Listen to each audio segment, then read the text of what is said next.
Jsem Lukáš. Chodil jsem na atletiku. Lukášovi šlo úplně všechno. Chtěl to dotáhnout daleko. Jednou mi kámoši ukázali online hry. Najednou přestal chodit na tréninky. Chtěl jsem po škole pořád jenom hrát a potřeboval jsem peníze. Strašně se změnil. Uzavřel se a vůbec s námi nekomunikoval. Všechno jsem platil z karty rodičů. Tajně. Utratil skoro všechny peníze na účtě. Hrozně jsem se styděl. Maminka brečela.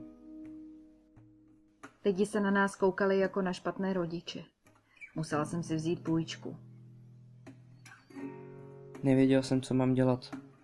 Hrozně jsem se opil. Pak jsem se přestal bavit i s Klárou. To byla moje holka. Prostě jsem před vším utekl. Stydím se vrátit. Nevím, co budu dělat. Vrať se. Lukáši, ještě je šance všechno napravit.